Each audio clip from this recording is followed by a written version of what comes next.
With me now to break it down, founder and executive director of Power the Future, Daniel Turner. Daniel, good to see you. Thanks for having me on, Liz.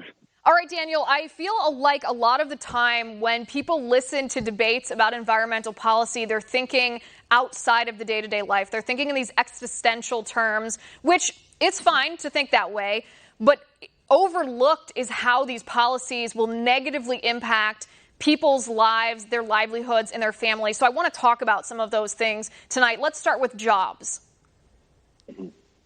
You're absolutely right. You mentioned 10 million. There are estimates as high as 19 million Americans work in the fossil fuel industry, and that's directly. They work in oil, gas, coal, pipelines, but think of all the tens of thousands, really millions of jobs that support those industries because they need equipment, they need uniforms, they need servicing. There are diners and restaurants and coffee shops that I've been to that open up outside of coal plants and outside of fossil fuel industry, et cetera.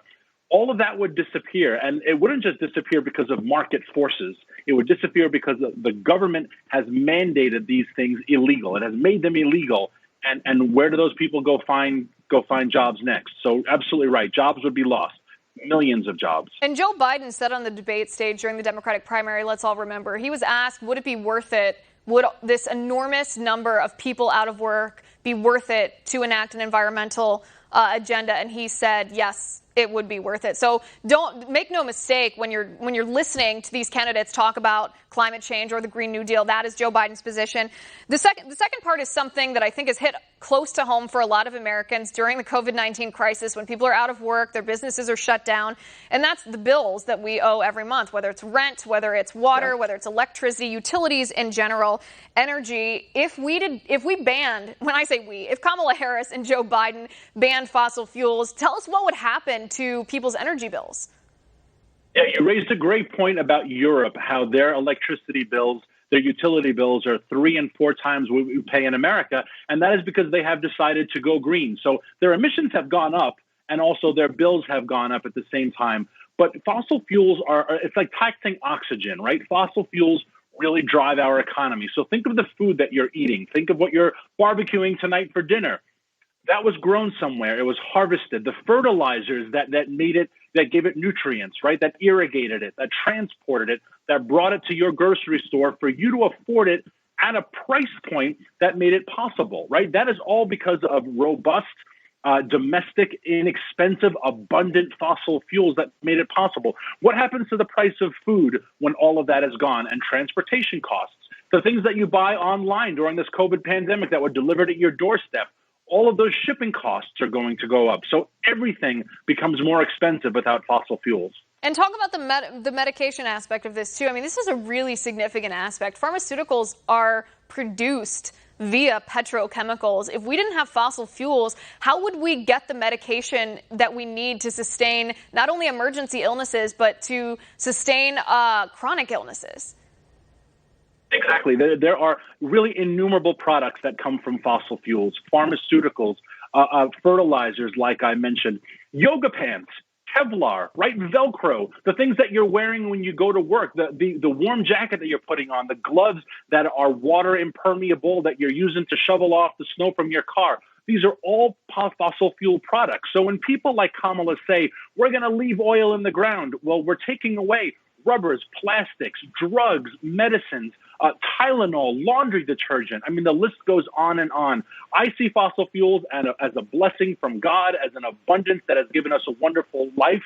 And people who are too aloof, too indifferent, or too ignorant have no idea what fossil fuels have done for the good of mankind.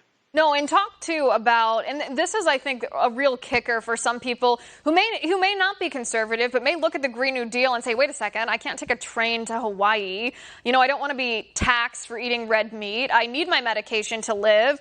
But they care about the environment. They care about climate change. Talk about the impact on the environment, and maybe it's the unintentional consequences of some of these policies, but talk about how it negatively impacts the environment. Yeah, we need to divorce ourselves from this idea that it is either or. You either have a clean environment or you have fossil fuels. In America, we do both, and we do it very well. So we need to get rid of this binary choice. We can have a robust economy, and we can have a very healthy earth, clean air, clean water, etc. But green energy, this idea that it is somehow green or net zero, is all false. The amount of fossil fuels that go into producing wind turbines, solar panels, lithium ion batteries, the amount of rare earths that they require, heavy metals, coal, etc. So the idea that they are somehow green is a joke. Secondly, like you mentioned, wind turbines have to be anchored into the ground. They have hundreds of tons of steel that go very deep into the ground, and that's not disappearing anytime soon, right? Solar panels, when they break, and do break, they about 10 years, they are full of toxic chemicals that leach into groundwater. So I'm not bashing the green energy industry to promote fossil fuels.